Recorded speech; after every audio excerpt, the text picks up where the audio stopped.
As a beginner or novice instrument player, music can be very overwhelming and scary. Where do we start to make sense of everything? As there's notes and lines and weird words staring back at us all at the same time. What do we do with it? Well, I probably think that when you decided to pick up an instrument, especially an instrument like piano, you thought this would go a lot differently, did you? Wouldn't be so difficult, wouldn't be so complex, wouldn't feel like rocket science to start off with. Well, while there are no wrong or right way of learning how to play any instrument, there is a thorough way that will not only help you play the instrument, but also teach you the skills in order to help you to be self-sufficient at the instrument and be able to teach you a lot more on your own without having lessons on lessons on lessons until your last breath. So in my first lesson of putting the dreaded musical theory into practice, we're going to strip away everything and look at the very basics of music notation, and we'll discover what the stave and notes look like. I'm going to try to show you this as much as possible on the piano so that you can follow along and, well, get some practical experience with that. And best of all, these lessons will also help you to complete your current theory grade if you're enrolled for any music grades such as Trinity College, rock schools, or even ABRSM. Or at least help you to make a little bit more sense of some of the more difficult or abstract topics. So without further anticipation, my name is Vanna Richards and welcome to my first lesson on music basics.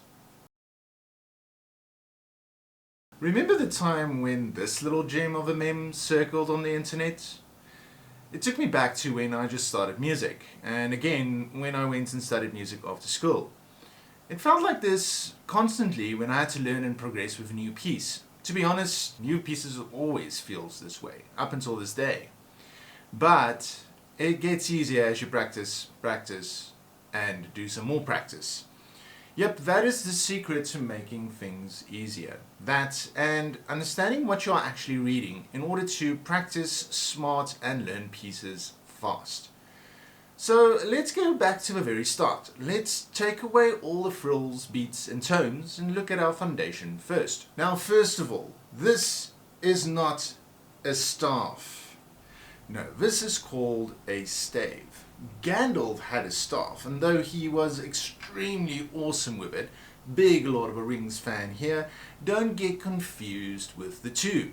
No, this is called a stave, and just like the amount of fingers that we have on our hand, it has 5 lines, 1, 2, 3, 4, 5, or counting from the bottom, 1, 2, 3, 4, 5, and 4 spaces. Those spaces in between those lines. And though not all the notes of the keyboard is represented on the stave, the most important part from the most important note on the keyboard, middle C, is going to be more or less covered on the stave, with all the other notes, high or low, being represented by a little line that we're going to draw in. We call those legion lines, and they are going to represent that. There's other ways that we can do that as well, but that's for another lesson. But for now, let's focus on the part right in front of our body, the easiest place to play the piano. Now let's go and start adding some dots and see what they all mean. So music notes have two parts, the note head and the stem. So we have a note head, and I'm going to draw this nice and big, and a note stem. But I'm sure you've seen that line or that stem can go either up or down within music.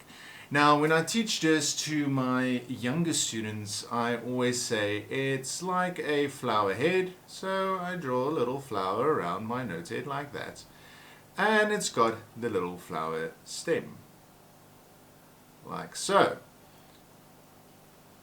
And the note head can be written in two places, either on the line or in the space. So note heads can either be written on the line, not to be confused with on the line, like literally there on the line. No, more on the line, like going through the line, like so. Or it can also be written in the space between the lines, like so. And then we call them line notes,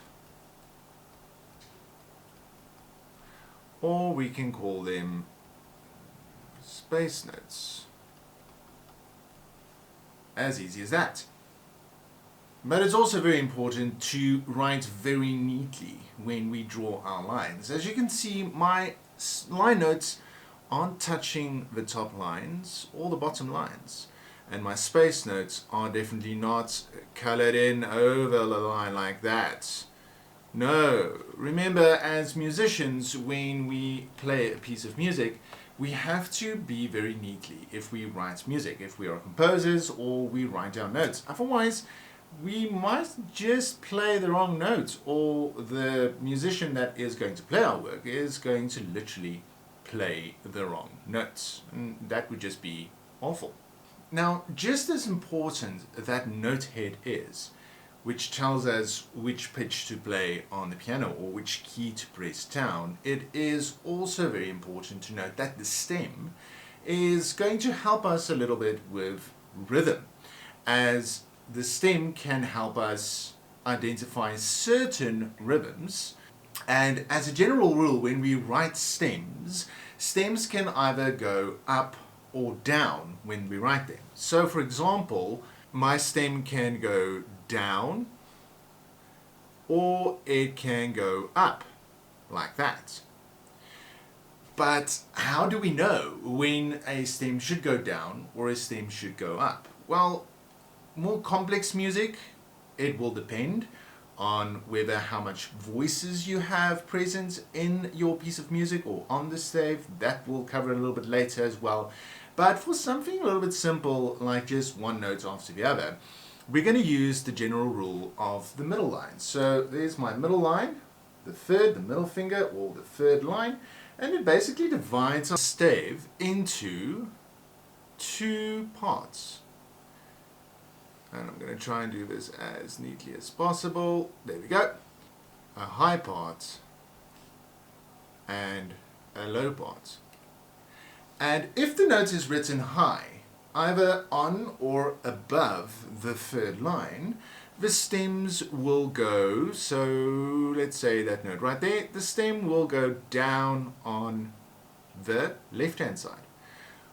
While if the note is written low, on or below the third line, the stem will go up on the right-hand side, just to give an even proportion and even use of the whole stave. If the note is written on the third line, it can either go down or it can up. Not both, not both, not both. Not if we write a simple one-part melody like this.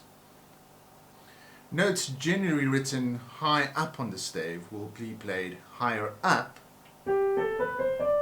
on the keyboard, and notes generally written lower on the stave will be played lower,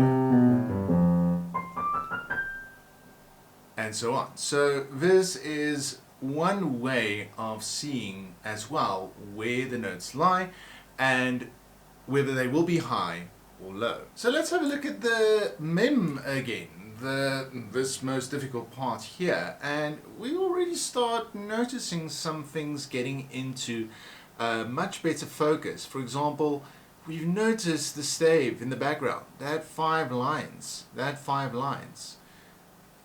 in the background. We notice that there are actually two staves, and then we're also starting to notice note heads. Look at all those note heads, either written underneath each other or right next to each other. Let's take, for example, that part right there.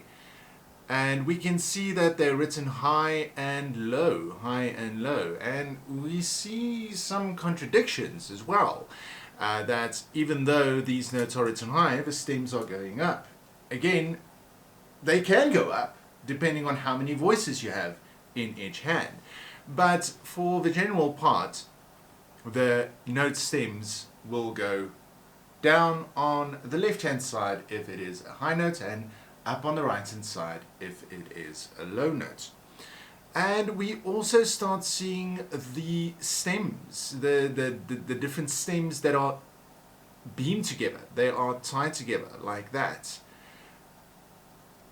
showing certain rhythms and pairs of notes, pairing notes together in certain rhythms that we'll cover as well. Now things aren't looking so much more intimidating as before. Although, still a long way to go before we can actually try to attempt to play this. Not that I think this is really playable at all, as it is just a joke, but a piece of music that will be playable in the future. And that basically concludes the note basics for this lesson. Always remembering the following. The stave is our foundation of where we write music on. It's not called a staff. No, it's called a stave.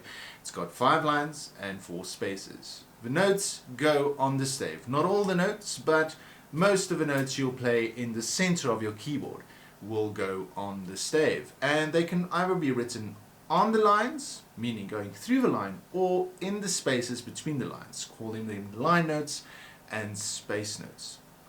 Then the notes consist of 2 parts, a note head and a stem.